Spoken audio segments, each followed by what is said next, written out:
Hi, Mandy here. Welcome to another episode of My Healthy Story.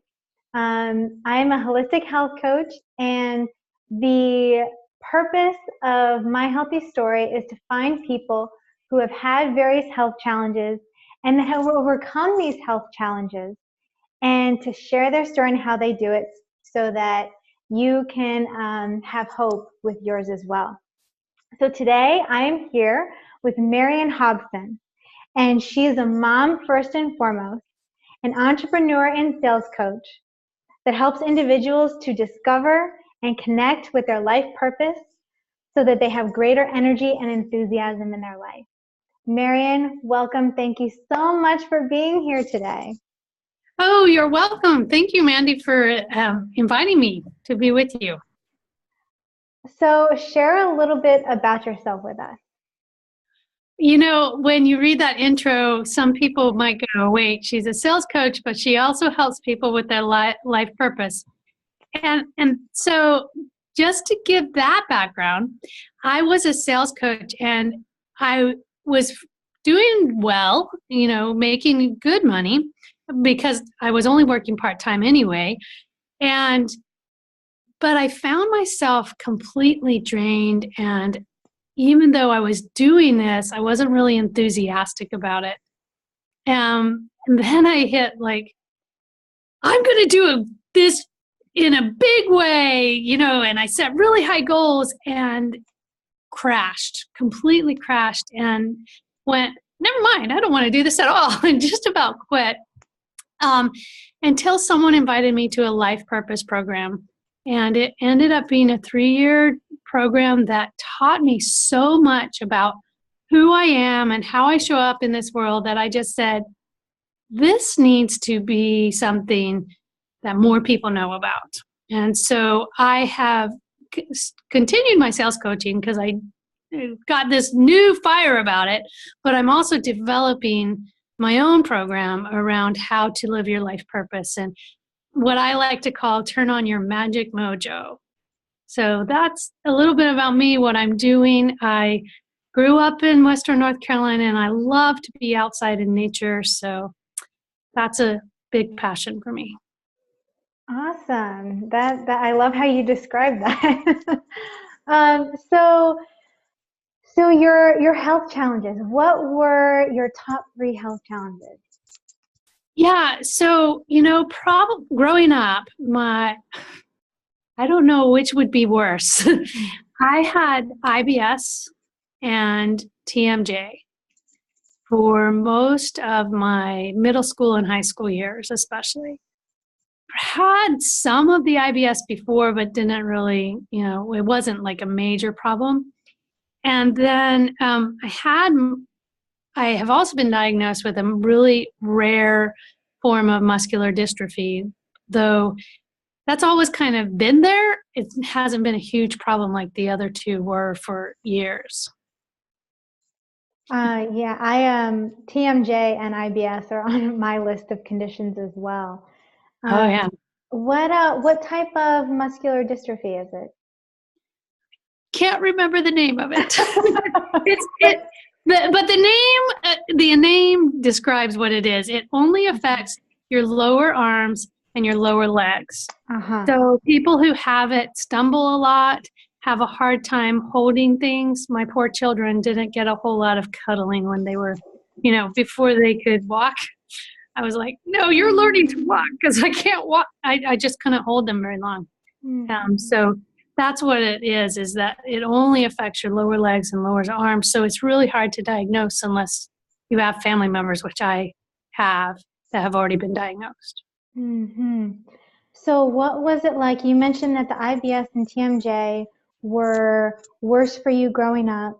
So share what your life was like living with those conditions. Oh, that's so when I was first having the IBS problems, especially, and it's interesting that you say they're on your list because they do. Most of the people I know who have these symptoms, they're like partners. And I can talk a little bit more about that as we get into solving the problems. But when I had IBS, I was in the hospital like 2 times with severe abdominal pain that they at first didn't know what it was. They thought I might have a ruptured appendix. They thought that was the one guess. And then the doctor's like, no, she doesn't have this and this symptom. But I had to take, on the one day I'd have stool softeners, and a few weeks later I'd be trying to take things for diarrhea and stuff. And they weren't associated with flus or symptoms that anyone else in my family had. And my mom was so confused because she thought when I was getting the diarrhea that I was just getting a stomach flu. But then I finally found out about IBS after, I was almost 30 by the time I actually had the diagnosis. By then I had moderated some of the symptoms simply by putting myself on a schedule. I mean, I got up in the morning and I had a bowel movement. And if I would be consistent about that, everything seemed to somewhat regulate. And then I had to make sure that I ate a certain diet, like a consistent diet. I could be off for one meal a day, but the other 2 meals a day, I had to be eating the same things. And by regulating myself that way, I moderated the symptoms, lowered the symptoms significantly until I had that diagnosis. And then I was like, oh my, I'm not taking medicine for this. I've got to find a new solution. So that's the IBS. The TMJ, I actually, my mother thought I was having my wisdom teeth come in and took me to the doctor because I was having such severe jaw pain, the dentist, the severe jaw pain. And they're like, she doesn't even have any wisdom teeth. I did eventually have one, but it was 3 years after this first time that I went to the dentist. And so he started talking to me, and he was actually one of the premier dentists to first start talking about TMJ and get certifications in how to treat it and things like that. So I started doing the pulse stuff where I would go into the dentist once a week for the muscle tens, I think it's called, where they go and make your muscles go, tight and short, and I would go in there once a week, and then I had retainers, but they were retainers just to reposition my jaw and to keep me from clenching my jaw. And I did that for about 4.5, 5 years before getting braces and having jaw surgery, because they determined that I had messed up bone. That was their diagnosis. So they cut off a 1/4 inch on one side and 1/8 of an inch of my jaw on the other side. And I actually was symptom-free for about 6 months. And then, totally symptom-free, no problems at all. And I was out of the country, and my retainer broke. And I had some mixed up stuff that happened in my life that caused a lot of stress. And I was supposed to be out of the country for 1.5 years. And I started having severe TMJ issues. And they said, you can't stay unless you can figure this out. So at that time, I just went to God and I went, this has got to be fixed because I'm staying in the country. And actually so that was actually when I started doing some of the diet things. And I did the diet things. It combined, it helped with my TMJ and my IBS. And I figured it out enough that they let me stay for the rest of the time I was supposed to be there. And then when and part of that was also doing a huge amount of exercise. I was riding my bike at 10 to 15 miles a day. But for the TMJ, each time that I had a child, some of my symptoms started coming back. So after my first, it was just a week or two. And after I stopped nursing, it was gone. I didn't even have any more symptoms. And then with the second, it lasted a little bit longer after I was nursing, and it was more severe. With my third, it was like, we'll go into more, but with my third, there was postpartum. There was, my body was, what in the world? Because I had my 3 children in 3 years. Mm-hmm. So my body was spent in so many ways. And one of the things that happened was the TMJ just became severe again. Okay, That's so my story. at their worst, so it sounds like the TMJ was at its worst during that time, and not even when you were younger. So No, it was a 10 when I was younger, and okay. at that time, I complained about it more, even though it was more like a 7 or 8. I complained about it more because I was like, why is this coming back? Yeah, I can see that. And then, so the IBS, so the TMJ was at a 10, and then the IBS, what would you rate that? Oh, when I was in middle school, that was like a 10 plus. It was bad. I mean, yeah, to get surgery. Yeah.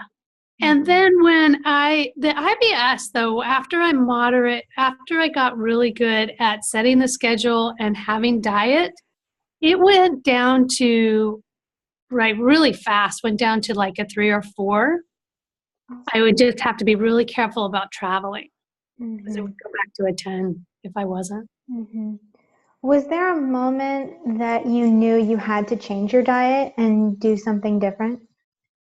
Yeah, so twice. The first one was that moment when I was out of the country, and I said, the IBS was still kind of moderated, but the TMJ had come back so strongly that I was like, I've got to solve this. And then the second time with the TMJ was after my daughter was like 3 or 4, no, probably 5, but I just didn't realize it. Right at the time she was 5, it was so severe that I was like, okay, I've got to. Now, it wasn't every day like it had been when I was a youth. It would come and go. And I wasn't completely clear. I know better now after having worked through it, what was causing it to come and go. But And what was that for you? Because there are different triggers for everybody. There are different triggers for everybody. You are right. And for me, the triggers are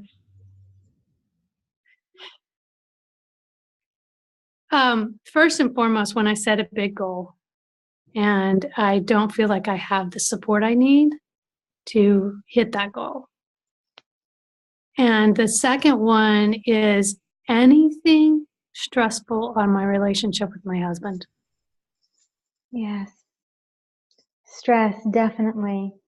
I've heard so many people talk about their worst happened when they were going through something in their life.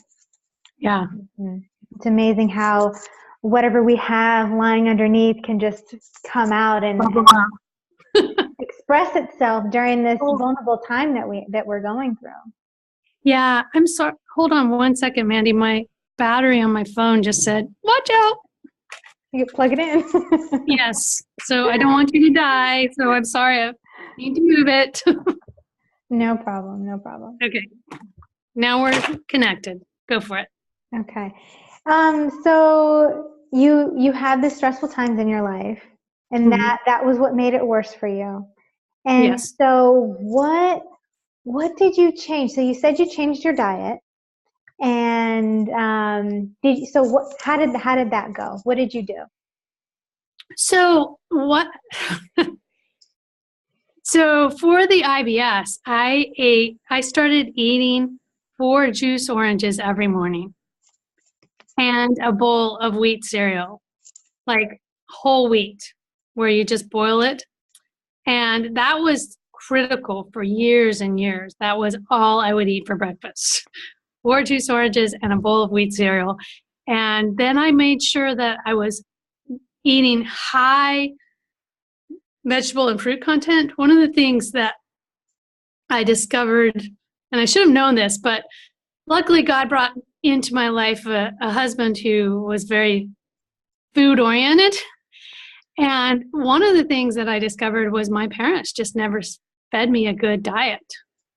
And so simply after I got married to him, I like didn't have to be as regimented as I had been before, because he made sure that we had a good selection of fruits and vegetables. And he worked with me on just reducing my stress, except for those those other moments. That's every marriage has that. Yeah. You know, I do the same. I describe my marriage as absolutely wonderful, but we have those moments where we get stressed out with each other. So, Yeah. you know, it's amazing how often fruits and vegetables come up as the main solution. For myself, that has been true. And it's something that I always push in my blog and with my clients, that just whatever it is, because we can get wrapped up in so many different diets following this or that. And it really just comes down to what everybody should be doing is add more fruits and vegetables. Yeah. Yeah. It's very simple, you know?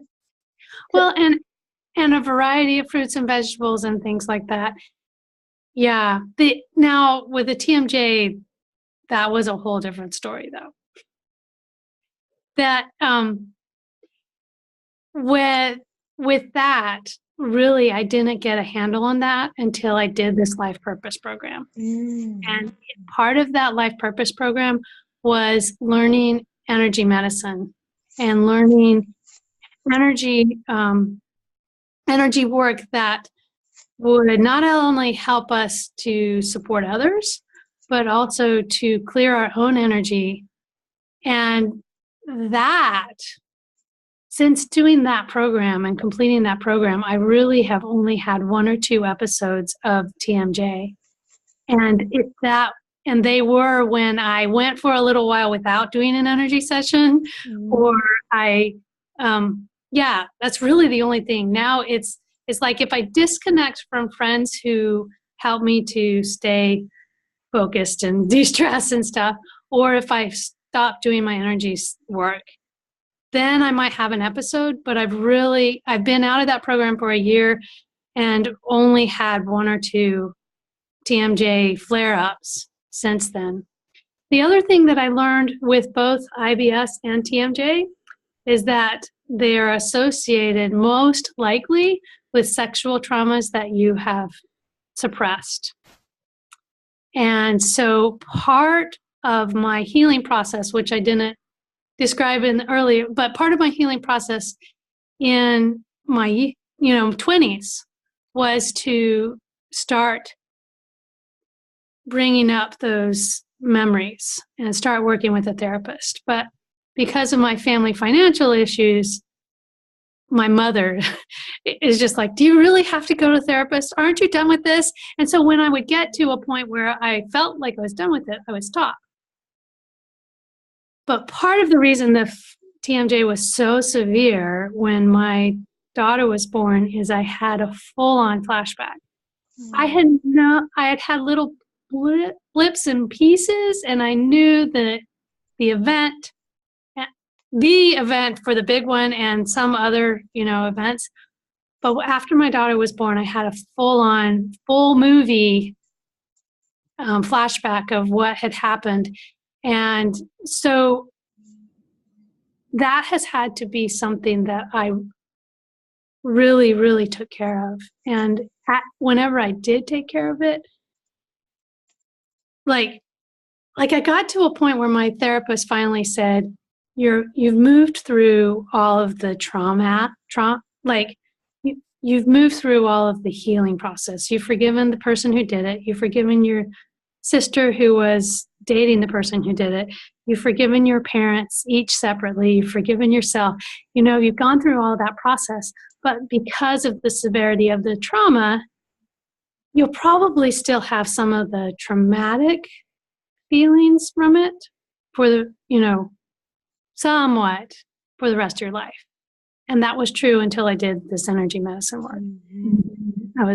I was able to work through that last level and break through all symptoms. 90% of the time. That's awesome. Yeah, Yeah. it's amazing. Those things, I can't imagine the trauma that was kind of stuck in your body, and those things really do get stuck in us and have a uh, physical manifestation at times. And that's amazing that you were able to confront it and work through it, and then that you found the energy medicine and really got that last layer of healing with it. That's Yeah. awesome.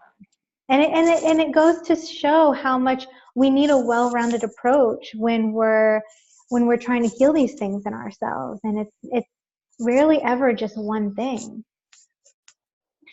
Really, it's true. And with me, the interesting part about the sexual stuff, at least, is my mother had been severely traumatized and abused when she was growing up, and had completely ignored it, and had moved away from her hometown thinking that she would save us from any of that.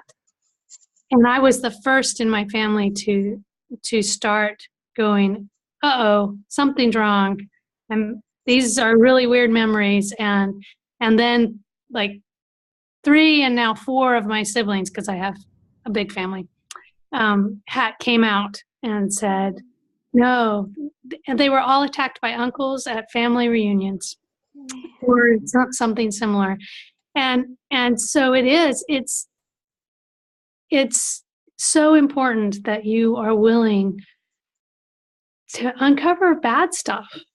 I now say that's the best thing that ever happened in my life because of the person that I've become in working through it. Absolutely. That's awesome. Thank you so much for getting deep and sharing that stuff. It's important, and it's brave, to tackle that kind of stuff. So, how are you today? How is everything today? Wonderful! Today's a good day, Mandy. I really am. I am great. I find joy and enthusiasm in, like I said, about 90% of my life today. My TMJ, yes, I have some episodes. Like you know that I'm doing these live Facebook interviews, right?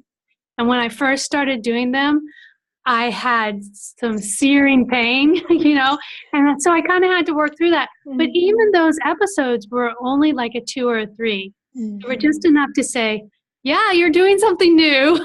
You got to work on this. I never have anything more than a 4. And the IBS, I actually have no IBS symptoms, none. I mean, when I first heard a nutritionist tell me what a normal bowel movement system was, I was like, you're crazy. I can't even imagine that. But now today, I don't even have to think about it. I never have flare-ups. It's really, I probably should not say never, but it's been such a long time. The last time I remember having a flare-up was actually the first year of my energy medicine program. At the end of that first year. So it's been just over 3 years since I've had any kind of flare-up with the IBS. And the muscular dystrophy, that was yoga. I haven't talked about it much, but really learning yoga and finding yoga and doing it consistently has practically completely taken away the symptoms. I still have to be consistent with it. It's the type of thing, at least I haven't found yet how to take it away completely, but it's gone from like an 7 or 8 to a 1 or 2, and it's just kind of a dull 1 or 2. Yeah. That is awesome. That is awesome. So you ended up having a number of things, and today is so much better from all the work you've done, and I applaud you. It's Thank awesome. you. I love hearing this. As awful as all that had probably been for you, it's amazing what we can accomplish in our lives with our healing. It really is. And, Mandy, I think most people, when they come across something that they have to work on in their life, it's almost as scary as like jumping off a building, to say, oh my goodness, I have to, either there's something and I don't know what it is and I have to work on it, or I know what this is and I don't want to work on it, right? Mm-hmm. But especially in our lifetime, the most courageous people are those that handle the physical and emotional challenges that they've been presented with. Mm-hmm. That have the courage to jump in and Yeah. do something different. Yeah. Mm-hmm. Yeah. Oh, And so I always remind them, you're going to find so much joy once this is done. And if you hold on to it, you're just stuck. yes, change is good. Change is good, even when it seems Yes. so awful. And Yeah. yeah, I went through something similar. Mm-hmm. So what is your advice for those going through anything similar that what you went through? Find support. Find people who have the similar symptoms. Do study and, Google things, find doctors and things. I personally don't like taking medicine, so I like to find alternative health people. But the most important thing is to believe that you can overcome them and that you can find a solution. When you believe that, you'll be led to the support that you need. Awesome. I love that. Marian, thank you so much for being here and sharing all this with us.